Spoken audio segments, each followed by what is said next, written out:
Hello दोस्तों, मैं doctor Rishikesh Tiwari सियान एकेडमी के ऑनलाइन सेशन में एक बार आपका फिर से स्वागत करता हूं। आज के वीडियो लेक्चर में हम लोग एंडोक्राइन सिस्टम में एक ऐसे ग्लैंड की बात करेंगे जो है हेटेरोक्राइन नेचर का है। ग्लैंड हमारी बॉडी में तीन तरीके का होता है।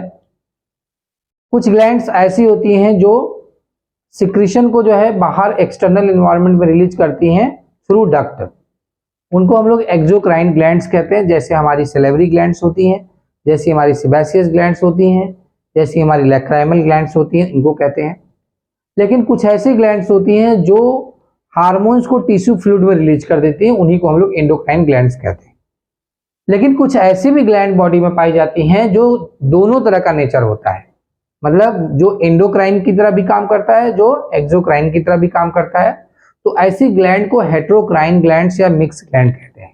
तो हमारी बॉडी में दो ऐसी ग्लैंड पाई जाती हैं जो हेटेरोक्राइन या मिक्स नेचर की होती हैं। इनमें पहला जो आज का टॉपिक है, जिसको हम लोग पैनक्रियास कहते हैं, और दूसरा हम लोग गोनैड्स के बारे में चर्चा करेंगे, मतलब स्टडी करेंगे, पढ़ेंगे।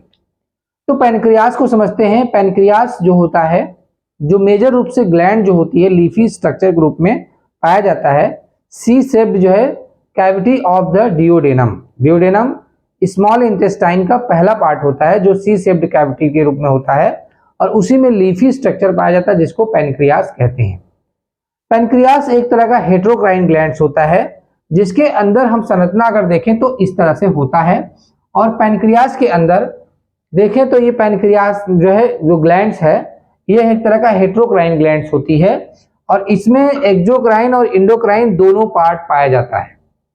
एक्सोक्राइन पार्ट जो होता है इसका 99% बनाता है, और इनमें जो सेल्स होती हैं उन सेल्स को एसिनर सेल्स कहते हैं। जो एक्सोक्राइन सेल्स होती है उनको एसिनर सेल्स कहते हैं। तो जितने भी ये लोब्यूलर स्ट्रक्चर दिखाए गए हैं ये एक्सोक्राइन पैनक्रियाटिक लोब्यूल्स होते हैं, और इन्हीं में एसिनर सेल्स पाई जाती हैं। और यह एसिनर सेल्स क्या बनाती हैं? पैनक्रियाटिक जूस बनाता है। पैनक्रियाटिक जूस डेली जो है हमारी बॉडी में डाइजेशन के लिए लगभग 1.5 लीटर सिंथेसाइज मतलब कि सिक्रीट होता है, जिसके अंदर एंजाइम्स होते हैं, इंपॉर्टेंट एंजाइम्स होते हैं जो डाइजेशन करते हैं, स्पेशली प्रोटीन के डाइजेशन के लिए रिस्पॉन्सिबल होता है। तो पैनक्रियाटिक जूस क्या करेगा? हेल्प इन डाइजेशन होता है। और यह किस तरह का फंक्शन है? हेटेरोक्राइन है, क्योंकि यह डक्ट के थ्रू ही सारा काम करता है। लेकिन दूसरा जो पार्ट इसका 1% होता है, बीच बीच में ये सेल्स जो है ब्लू कलर में दिखाई गई हैं, इसको जो है लैंगरहैंस साहब एक साइंटिस्ट थे जिन्होंने पैनक्रियास का जब एनाटॉमिकल सेक्शन किया तो देखा कि उसमें कुछ cell, there are some group of cells which are different from the acinar cells, जो एसिनर सेल से डिफरेंट थी, and they are found in group.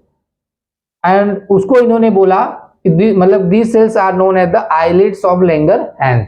Langerhans की द्वीपिकाएं कहते हैं, मतलब आइलैंड थे, और उसमें भी जो है एक से ज्यादा तरीके की सेल्स थी, जैसे अल्फा सेल्स इन्होंने खोजा, बीटा सेल्स खोजा, डेल्टा सेल्स खोजा, पीपी सेल्स खोजा, बहुत सारी जो है आपकी सेल्स पाई जाती हैं। तो इसमें आज का फोकस जैसे हम लोग देखेंगे मेनली कि जो आइलेट्स ऑफ लैंगरहैंस है वह केवल 1% ऑफ पैनक्रियाटिक ग्लैंड बनाता है, और इसमें 1 लाख से जो है 1 लाख से भी ज्यादा सेल्स पाई जाती हैं। और इन सेल्स में 3 तरह की सेल्स मेन होती हैं, जैसे अल्फा सेल्स, बीटा सेल्स और डेल्टा सेल्स। अल्फा सेल्स जो होती हैं वह कम होती हैं, 20 to 30% होती हैं, और यह जो हार्मोन्स बनाती है उसका नाम है ग्लूकागान।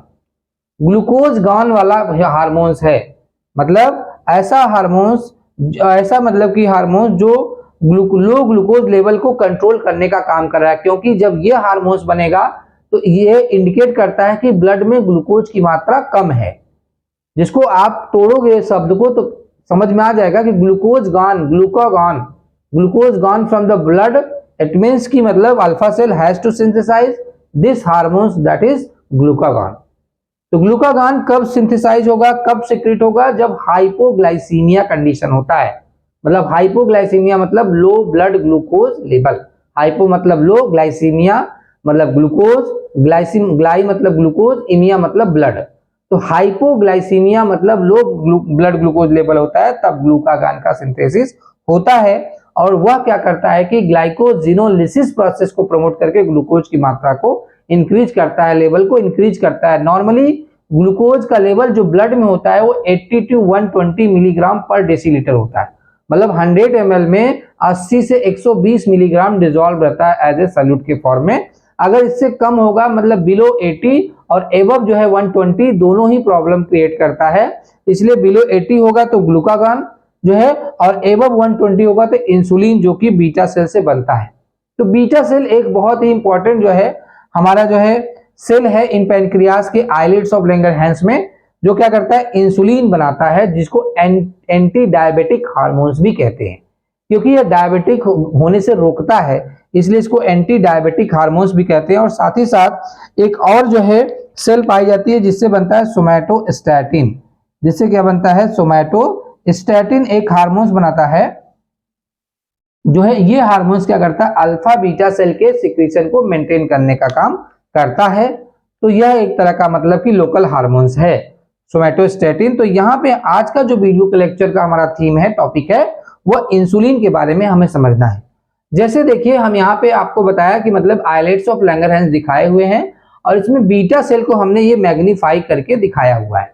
दिस इज जो है are beta cell of the pancreas that is found in the islets of Langerhans. तो यहाँ पे देखो बीटा सेल में क्या होता है कि बीटा सेल ऑफ पैनक्रियास में जब ग्लूकोज का लेवल हाई हो जाएगा, मतलब हाई ग्लूकोज का लेवल ही जो है प्रमोट करता है इंसुलिन के सिंथेसिस और सिक्रीशन को। तो हाई ग्लूकोज का लेवल जो है क्या करता है कि मतलब कि ये प्रमोट करेगा किसको, जो प्रमोट करता है ग्लाइकोलिसिस को। तो ग्लाइकोलिसिस प्रोसेस को प्रमोट करता है। जब ग्लूकोज का ट्रांसपोर्टेशन होता है बीटा सेल में, तो बीटा सेल में जो ग्लूकोज का ट्रांसपोर्टेशन होता है उसके लिए जो ट्रांसपोर्ट प्रोटीन या रिसेप्टर जिसको कहते हैं, चैनल जिसको कहते हैं, उसको GLUT2 कहते हैं। GLUT2 चैनल के थ्रू जो है क्या करता है कि जो ग्लूकोज जो है क्या करता है कि इस बीटा सेल के अंदर पहुंचता है और बीटा सेल के अंदर जा करके यह क्या करता है ग्लाइकोलिसिस प्रोसेस करता है। ग्लूकोज से ग्लाइकोलिसिस होगा तो पायरुविक एसिड बनेगा, इससे क्या बन जाता है पायरुविक एसिड बन जाता है। और यह पायरुविक एसिड क्या करता है क्रेब्स साइकिल में जाता है, क्रेब्स साइकिल में, और क्रेब्स साइकिल के बाद इलेक्ट्रॉन ट्रांसपोर्ट चेन के थ्रू क्या बनाता है एटीपी। एटीपी जाकर के इस चैनल से बाइंड कर जाएगा और इस चैनल से बाइंड करके देता है, ये पोटेशियम का चैनल होता है, इसको ब्लॉक कर देता है। तो पोटेशियम चैनल ब्लॉक होने से जो है पोटेशियम बाहर नहीं जा पाता है और इसलिए मेम्ब्रेन डिपोलाइजेशन कम हो पाता है। ये तो एक फिजियोलॉजी है ग्लूकोज के इनपुट के कारण। तो हाई ग्लूकोज लेवल स्टिमुलेट करेगा बीटा सेल को कैसे, जो है इंसुलिन के सिंथेसिस के लिए। तो यह मान लीजिए न्यूक्लियस है of the beta cell. Nucleus of beta cell में डीएनए है जो क्या करेगा हाई ग्लूकोज की कंडीशन में इंसुलिन का सिंथेसिस कराएगा। इंसुलिन का सिंथेसिस कैसे होता है, डीएनए से पहले एमआरएनए बनेगा, एमआरएनए से क्या बनेगा प्रोटीन बनेगा। अब यह प्रोटीन क्या होता है साइटोप्लाज्म से कहा जाता है रफ इंडोप्लाज्मिक रेटिकुलम में, जहां पे इस प्रोटीन की प्रोसेसिंग होती है, मतलब इंसुलिन में कन्वर्जन इसका होगा। और फिर इस प्रोटीन को कहाँ क्या किया जाता है, इस प्रोटीन को जो है गोल्गी बॉडी के अंदर वेसिकल में क्या किया जाता है, वो मतलब कि फिल कर दिया जाता है, वेसिकल के अंदर पैक कर दिया जाता है। तो वेसिकल गोल्गी वेसिकल के अंदर जो गोल्गी बॉडी बनाएगा उसके अंदर क्या क्या होता है, इंसुलिन सी पेप्टाइड के साथ होता है, insulin plus C peptide plus amylin protein भी होता है, इसके अंदर इमाइलिन प्रोटीन भी पाया जाता है। ज्यादा मात्रा होने पे एमाइलॉइड ये घातक भी होता है, लेकिन यहाँ पे हमारा फोकस है इंसुलिन पर। अब जो यहाँ पे लो मेम्ब्रेन डिपोलाइजेशन हुआ है और पोटेशियम का चैनल खुल जाता है, तो ये क्या स्टिमुलेट करता है, दिस स्टिमुलेट द, यहाँ पे जो है पॉजिटिव चार्ज बढ़ने के कारण जो है क्या होगा कि कैल्शियम के चैनल खुल जाते हैं। कैल्शियम के क्या है, ये बोल्टेड गेटेड चैनल है, VGC है। कैल्शियम के बोल्टेड गेटेड चैनल खुल जाते हैं और कैल्शियम का बोल्टेड गेटेड चैनल जाएगा जो वेसिकल है जिसके अंदर इंसुलिन सी पेप्टाइड के साथ इमाइलिन के साथ पैक्ड है, उसके ऊपर जो है कैल्शियम क्या करता है बाइंड करता है। मान लीजिए कैल्शियम ऐसे बाइंड कर जाएगा और इस वेसिकल को बस्ट करा देता है, वेसिकल को रिलीज करा देता है कंटेंट को। तो वेसिकल से जो है इंसुलिन है, सी पेप्टाइड है, इमाइलिन है, सारा रिलीज होकर कहाँ पहुंच जाता है, ब्लड में पहुंच जाता है। तो इस तरीके से ब्लड में इंसुलिन सिंथेसाइज होकर के और रिलीज हो जाता है, कहाँ पे पहुंच जाता है, ब्लड के अंदर पहुंच जाता है। अब ब्लड में जो इंसुलिन पहुंचता है उसका क्या इफेक्ट होता है, चूंकि हमारे ब्लड में ग्लूकोज का लेवल हाई है। यहाँ पे ग्लूकोज का लेवल मैं आपको बता दूं कि 80 जो है से 120 मिलीग्राम पर डीएल होता है। नॉर्मल कंडीशन क्या है, 80 से 120 जो है मिलीग्राम पर डेसीलीटर 100 ml में 80 से 120 मिलीग्राम होता है। लेकिन अगर इससे ज्यादा हो जाए, मतलब ये ग्रेटर देन है, अगर ग्रेटर देन होगा तभी ये इंसुलिन का सिंथेसिस होगा फ्रॉम द बीटा सेल से and release of this insulin into the blood stream. जैसे ही ये इंसुलिन ब्लड स्ट्रीम में जाता है तो ब्लड स्ट्रीम में जाकर के इस पर तीन ऑर्गन पे इसका असर दिखता है। पहला हमारा होता है एडिपोज टिश्यू। एडिपोज टिश्यू पे क्या, एडिपोज टिश्यू के अंदर क्या होता है, हमारे जो भी एडिपोज टिश्यू है एब्डोमेन रीजन में, बटक रीजन में, स्किन रीजन में एडिपोज टिश्यूज पाए जाते हैं। यह एडिपोज टिश्यू क्या स्टोर करते हैं, ट्राई एसिल ग्लिसरॉल को। यह एडिपोज टिश्यू जो है स्टोर रखते हैं ट्राई एसिल ग्लिसरॉल, जिसको हम फैट कहते हैं सिंपली। यह क्या करता है कि फैट इसमें स्टोर रहता है, लेकिन यह जो है यह इस एडिपोज टिश्यू से फैट का ब्रेकडाउन नहीं कराता है। यहाँ पे एक सिग्नलिंग होती है जिसको कहते हैं PI3 के AKT सिग्नलिंग जो होता है। इंसुलिन कैसे काम करेगा, इंसुलिन क्या करेगा, जो एडिपोज टिश्यू होगा उस पर रिसेप्टर पाए जाते हैं जिसको कहते हैं टायरोसिन काइनेज रिसेप्टर। इंसुलिन क्या करता है, टायरोसिन काइनेज रिसेप्टर से बाइंड किया और बाइंड करने के बाद PI3 के AKT जो है आपका काइनेज AKT जो है आपका को एक्टिवेट कर देता है, जिससे प्रोटीन काइनेज बी एक्टिवेट हो जाता है। और प्रोटीन काइनेज बी एक तरह का एंजाइम होता है। यह क्या करेगा कि जो भी ग्लूकोज, यह पहली बात तो इस एडिपोज टिश्यू में जो ग्लूकोज का लेवल बढ़ा हुआ है, इस जो है आपका ग्लूकोज का ट्रांसपोर्टेशन कराएगा और प्लस एडिपोज टिश्यू में ग्लूकोज को ज्यादा से ज्यादा एंटर कराता है। किस रिसेप्टर के द्वारा, GLUT4 रिसेप्टर के द्वारा। GLUT4 रिसेप्टर के द्वारा एडिपोज टिश्यू में ट्रांसपोर्टेशन होता है, जबकि बीटा सेल में GLUT2 के द्वारा होता है। इसी तरीके से लीवर के अंदर भी GLUT2 के द्वारा होता है और मसल्स और एडिपोज टिश्यू में GLUT4 के द्वारा जो है क्या होता है, ट्रांसपोर्ट ऑफ द ग्लूकोज होता है। और यह इंसुलिन डिपेंडेंट होता है। GLUT4 के थ्रू जो ट्रांसपोर्टेशन होता है वो इंसुलिन डिपेंडेंट होता है। और जो भी ग्लूकोज इस एडिपोज टिश्यू में जाता है उस ग्लूकोज का क्या करता है, ये इस ग्लूकोज से क्या कराएगा कि यह DHAP बनाता है, ग्लूकोज से ग्लाइकोलिसिस कराएगा और ग्लाइकोलिसिस करके इससे क्या बनाएगा, डाईहाइड्रोक्सी एसीटोन फॉस्फेट एक बना देगा और फास्फोग्लिसरॉल्डिहाइड 2 बना देता है। तो फास्फोग्लिसरॉल्डिहाइड से ये बन जाएगा ग्लिसरॉल और डाई जो है आपका DHAP से बन जाएगा एसिटिल कोएंजाइम और एसिटिल कोएंजाइम से फिर बन जाएगा फैट बन जाता है। मतलब इस तरीके से आप देख सकते हैं कि जो है यहाँ पे कि जो हमारा जो है DHAP है, इससे क्या बनता है हमारा, इससे हमारा पहले बनेगा एसिटिल कोएंजाइम बनता है। और हमको पता है कि एसिटिल कोएंजाइम से ही फैटी एसिड बनता है। पहला पॉइंट, फर्स्ट पॉइंट है। सेकंड पॉइंट कह रहा है कि जो है आपका PGAL जो होता है फास्फोग्लिसरॉल्डिहाइड से बनेगा ग्लिसरॉल बन जाता है। और ग्लिसरॉल क्या करता है, ग्लिसरॉल फैटी एसिड जब जुड़ता है तो क्या बनता है, फैट बन जाता है, जिसको TAG कहते हैं। तो मतलब इस तरीके से क्या करेगा कि जितना भी ग्लूकोज का लेवल हाई रहता है, इंसुलिन एडिपोज टिश्यू के अंदर उसको स्टोर कराने का काम करता है। कैसे, यह ऐसे स्टोर कराएगा कि यह फैट की सिंथेसिस को प्रमोट कर देता है। नॉर्मली यह फैट के मतलब डिग्रेडेशन को प्रमोट करता है बाय द बाकी जो हार्मोन्स होते हैं वह फैट के डिग्रेडेशन को जो है हम देखेंगे ग्लूकागॉन जस्ट इसका उल्टा करेगा। जो यहाँ पे लाइपोजेनेसिस से करा रहा है, मतलब लिपिड का सिंथेसिस करा रहा है, ग्लूकागॉन जस्ट इसका उल्टा करेगा। वो क्या करेगा, लाइपोलाइटिक करेगा, मतलब जो है यहाँ पे लिपिड का ब्रेकडाउन कराएगा, फैट को तोड़ करके वह ग्लिसरॉल और जो है फैटी एसिड में बदल देगा, जो बाद में ग्लूकोज में बदल जाएगा। तो पहले ये ग्लूकोज लेवल को कैसे मैनेज करेगा, लाइपोजेनेसिस के द्वारा, लिपिड सिंथेसिस के द्वारा क्या करेगा कि यह जो ब्लड के ग्लूकोज का लेवल है उसको ले जाएगा, जो है आपका लीवर में ले जाकर के उसको फैट में स्टोर कर देता है। तो हाई जो है, अगर हाई जो है शुगर लेवल है, अगर किसी के ब्लड में ग्लूकोज लेवल ज्यादा है तो इसका मतलब उसके बॉडी में फैट ज्यादा बढ़ेगा, इसका मतलब उसके अंदर मोटापा भी आएगा। दूसरा हम लोग लीवर पे देखते हैं।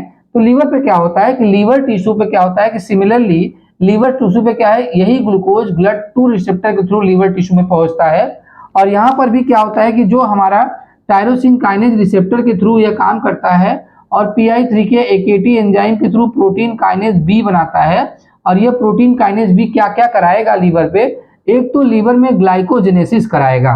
ग्लाइकोजेनेसिस कराने का मतलब कि यह ग्लूकोज से क्या कराएगा, ग्लाइकोजन बना देगा, जिससे ग्लूकोज क्या होगा, ब्लड से धीरे धीरे जो है रिमूव आउट हो जाएगा और यह लीवर में स्टोर हो जाएगा in the form of the glycogen.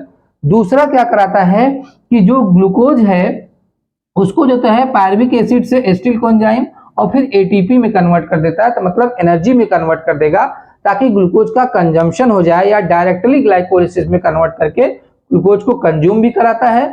मतलब ग्लूकोज का कंजम्पशन और ग्लूकोज का स्टोरेज के थ्रू यह ब्लड के ग्लूकोज को कम करने का प्रयास करता है इन द लीवर। तो लीवर से भी यह ग्लूकोज को कंट्रोल करने का प्रयास कर रहा है। साथ ही साथ जब हम मसल्स में आते हैं तो मसल्स में क्या होता है कि मसल्स में GLUT4 रिसेप्टर, मतलब एडिपोज टिश्यू और मसल्स में जो रिसेप्टर है वो GLUT4 है, मतलब यह इंसुलिन डिपेंडेंट रिसेप्टर होता है। GLUT4 रिसेप्टर के थ्रू ग्लूकोज का ट्रांसपोर्टेशन कहाँ कर देगा, हाई ग्लूकोज का जो ब्लड में है उसको भेज देता है मसल्स में। मसल में भी वही काम होता है, ग्लाइकोलाइसिस होगा और ATP का सिंथेसिस होगा और ग्लाइकोजेनेसिस होगा। यह काम तो होता है।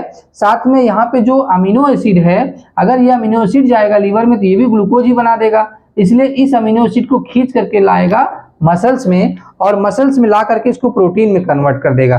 तो प्रोटीन में कन्वर्ट कर देगा तो यह ग्लूकोनियोजेनेसिस नहीं कर पाएगा लीवर में जाके और ग्लूकोज लेवल नहीं बढ़ा पाएगा, तो इस तरीके से ग्लूकोज लीवर में ब्लड से आ जाएगा।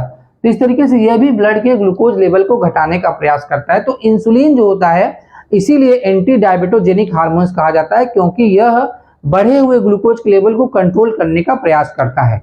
तो आगे के वीडियो लेक्चर में हम इंसुलिन के पैथोफिजियोलॉजी के बारे में बात करेंगे, डायबिटीज के बारे में बात करेंगे कि कैसे डायबिटिक पेशेंट अगर नॉर्मली तो ये कंट्रोल करने का प्रयास करता है, लेकिन कौन कौन सी कंडीशन है जब जो है डायबिटीज हो जाता है तो पर्सन को क्या करना चाहिए और कितने तरीके के डायबिटीज होते हैं और डायबिटीज को कैसे कंट्रोल किया जाता है, इन सब के बारे में, मतलब पैथोफिजियोलॉजी ऑफ पैनक्रियाटिक जो है हार्मोन्स इंसुलिन के बारे में हम लोग नेक्स्ट वीडियो लेक्चर में चर्चा करेंगे।